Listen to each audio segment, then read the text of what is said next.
Imagine a time when pirates were more than just lawless outcasts. They were rulers of their own society, free from the oppressive powers of the European empires. In the early 18th century, one place became the heart of this pirate utopia, the Pirate Republic of Nassau. Nassau, a small town on the island of New Providence, became a haven for pirates seeking freedom, riches, and an escape from the tyranny of colonial rule. But it wasn't just a place for any pirate. It was a melting pot of rebels, where outlaws like Blackbeard, Calico Jack, and Anne Bonny built a society of their own. But how did this pirate republic come to be? And why did it collapse? And what do these infamous pirates reveal about the true nature of piracy in the Golden Age? Today, we'll uncover the real stories behind Nassau's pirate republic and the legends who called it home, shedding light on the brutality, freedom, and rebellion that defined the Golden Age of piracy. The early 18th century, also known as the Golden Age of piracy, was a time of extreme turmoil and opportunity in the Caribbean. European empires, such as Britain, Spain, and France, controlled vast swathes of territory, but the pirates, outcasts and rebels, carved out their own world within it. Among them, Nassau stood as the most famous pirate stronghold, a town that became the center of pirate activity. Nassau wasn't just a place for pirates to hide out, it was their republic, a thriving, albeit temporary, society built on the principles of freedom and equality. And it was from here that some of the most notorious pirates in history launched their attacks, lived their adventurous lives, and defied the British Empire. But Nassau wasn't just a refuge for pirates. It was also the setting for the rise and fall of piracy in the Caribbean. And the pirates who lived there were anything but ordinary. From Blackbeard's terrifying reign to the bold rebellion of Anne Bonny, the Pirate Republic was a world like no other.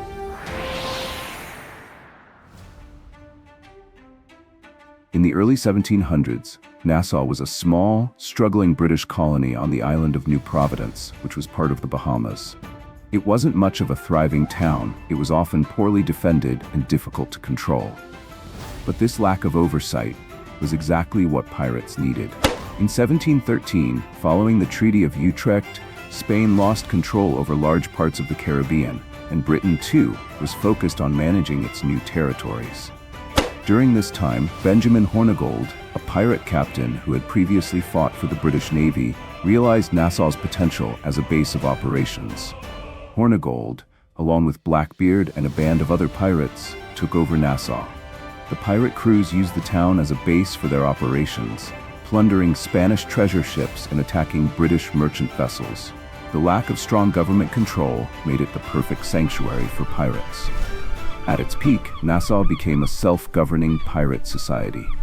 The pirate code became the laws of the land, and the town was filled with hundreds of pirates, living freely and without the oppression of empires. Pirates here weren't simply outlaws, they were rebels creating a world of their own, bound together by their desire to live on their own terms. One of the most striking aspects of Nassau's pirate republic was the pirate code. This set of rules and agreements was followed by every pirate who lived in Nassau and served as a constitution of sorts. The code wasn't just about plundering. It also governed how pirates interacted with each other, how they shared their spoils, and how they lived in their small, yet dangerous society. The pirate code focused on equality, with all pirates having a say in important decisions, such as where to sail and which ships to attack. Even more importantly, pirates were expected to share the loot equally, with the captain receiving only a slightly larger share. This system ensured that every crew member had a voice, making piracy one of the most democratic forms of rebellion against the established order of European monarchies. Nassau became a pirate paradise, and it wasn't just pirates looking for gold who flocked there. Many sought freedom. Calico Jack Rackham, Blackbeard, and Anne Bonny are just a few of the names that helped Nassau become a pirate republic.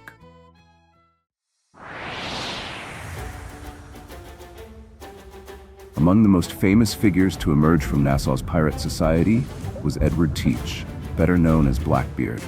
His legend is one of terror, not only because of his cruelty, but because of the terrifying persona he created. Blackbeard's trademark was his appearance. He had a long, wild beard and would tie slow-burning fuses into it, creating a cloud of smoke that made him look like a demonic figure on the battlefield. His ship, the Queen Anne's Revenge, was a massive force with 40 cannons. From Nassau, Blackbeard launched a campaign of terror across the Caribbean, attacking merchant ships and holding entire crews hostage. While he was a fierce and feared pirate, Blackbeard also understood the importance of psychological warfare. He would often intimidate his enemies before engaging in battle, ensuring that many surrendered without a fight. His reign of terror lasted for a short time, ending when he was killed in a battle with Lieutenant Robert Maynard of the British Navy in 1718. Another infamous pirate to call Nassau home was Calico Jack Rackham.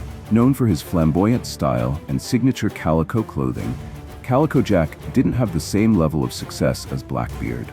However, he is famous for a different reason. His crew included two of the most famous female pirates of all time, Anne Bonny and Mary Read. Both women disguised themselves as men to join the crew and became notorious for their daring raids.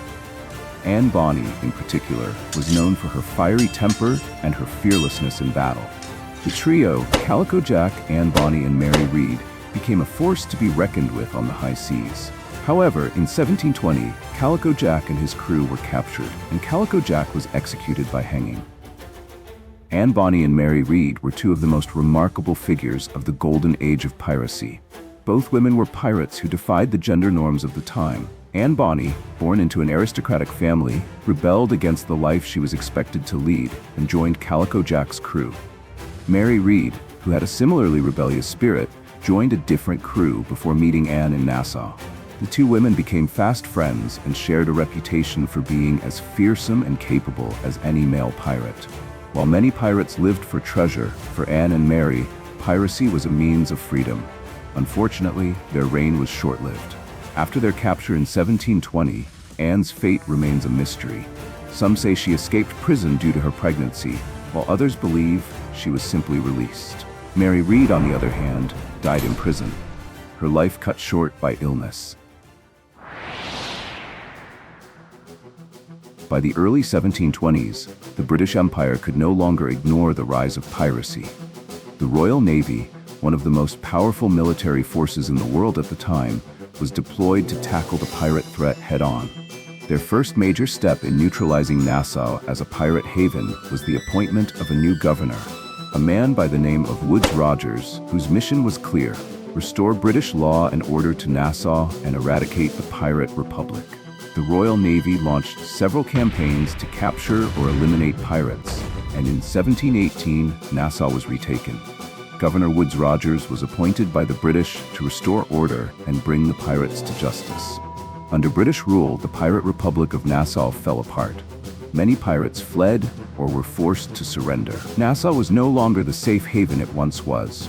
With the pirates gone, the once thriving pirate republic was erased from history, and the British solidified their hold on the Caribbean. The story of the Pirate Republic of Nassau is one of rebellion and freedom, where pirates like Blackbeard, Calico Jack, Anne Bonny, and Mary Read lived outside the law, carving out a unique chapter in history. Though their republic was short-lived, their daring exploits continue to captivate our imaginations. The British Empire's crackdown on piracy ended Nassau's reign as a pirate haven, but the legacy of these pirates endures. Today, Nassau is a modern city, yet the spirit of those pirates remains in stories and legends, a reminder of a time when freedom on the high seas was won at great cost. So the next time you hear a tale of pirates, remember Nassau and the bold men and women who made history there.